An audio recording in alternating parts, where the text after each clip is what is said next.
భారీ పేలుడు పదార్థం నింపిన కారు రెడ్ ఫోర్ట్లో హై సెక్యూరిటీ జోన్లో 3 గంటల సేపు రెడ్ ఫోర్ట్ పార్కింగ్లో పార్క్ చేసినా కూడా ఎవ్వరూ ఐడెంటిఫై చేయలేకపోయారు. ఇక్కడ మన సెక్యూరిటీ వైఫల్యం లేదా? వెరీ స్టార్టింగ్లో ఈ పాయింట్ చెప్పినట్లున్నాను, మళ్ళీ రిపీట్ చేస్తా ఎందుకన్నా మంచిది. చూడండి, ఇక్కడ ఇది టెర్రరిస్టులు లక్షిత దాడి కాదు. టెర్రరిస్టులు భయానికి లోనై ఏం చేస్తున్నారో వాళ్ళకే తెలియక ప్రమాదానికి గురై తమను తాము పేల్చుకున్నారో లేకపోతే పేలిపోయారో తెలీదు. మొత్తానికి ఈ బ్లాస్ట్ అయితే వాళ్ళ వ్యూహంలో లేదు, వాళ్ళు పారిపోయే దశలో జరిగి ఉండవచ్చు.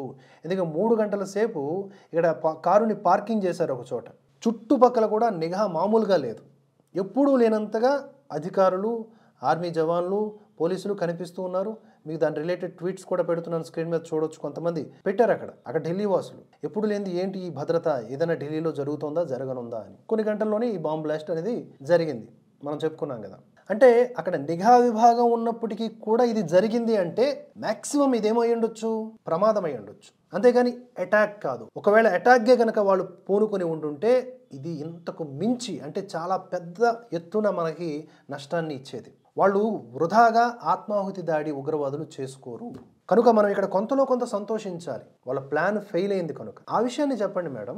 అది కాకుండా ఆ నిఘా విభాగం ఫెయిల్, ఎస్, ఫెయిల్యూర్ పర్సంటేజ్ అనేది దేనికన్నా ఉంటుంది, కానీ percentage of the success and failure చూడాలి కదా.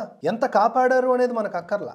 వేల మంది ఒక దగ్గర ఉండే చోటుకి దూసుకెళ్ళిపోయి అక్కడ పేలిపోయి ఉన్నా పట్టించుకునే దిక్కులేదు ఇక్కడ. ఇంత అలా జరగకపోవడానికి కారణమే మన ఇంటెలిజెన్స్ నిఘా విభాగం అంటున్నా. ఆ చుట్టూ ఉన్న రక్షణ వ్యవస్థకి వీళ్ళకి పిచ్చెక్కిపోయింది. అందుకని ఏమీ పాలుపోక అక్కడి నుంచి పారిపోయే దశలో జరిగినటువంటి పేలుడుగా అనుమానాలు వ్యక్తమవుతున్నాయి. రిపోర్ట్ రానివ్వండి, తొందరపడకండి. ఘోరమైన సెక్యూరిటీ ఫెయిల్యూర్ కనిపిస్తుంది, కానీ దీన్ని ఆ కోణంలో అస్సలు క్వశ్చన్ చేసే ధైర్యం కూడా ఎవరికి లేదు. ఎందుకు లేదు? ఇప్పుడు సెక్యూరిటీ ఫెయిల్యూర్ అనాలా? దేశంలో ఉన్నటువంటి ఉగ్రవాదులు, వాళ్ళకి సహకరిస్తున్నటువంటి వైట్ కాలర్ బ్యాచ్, సూడో మేధావులు, సోకాల్డ్ ప్రొఫెసర్లు, వీళ్ళ గురించి చర్చ జరగాల. నిఘా విభాగం ఫెయిల్యూర్ అని పొద్దస్తమానం మనం మాట్లాడాలా?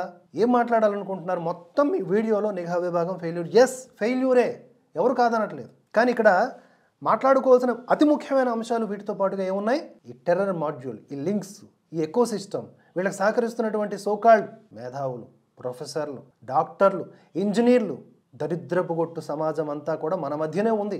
దుర్మార్గులు ఉన్నారు, విచ్ఛిన్నకర శక్తులు ఉన్నారు. వాళ్ళ గురించి చర్చ చేసుకోవాలి అని మేము అరుస్తూ ఉంటే నిఘా విభాగం ఫెయిల్యూర్. 1 గంట మాట్లాడదామా? పోనీ హ్యాపీయా? దాని తర్వాత వీటి గురించి మాట్లాడదామా?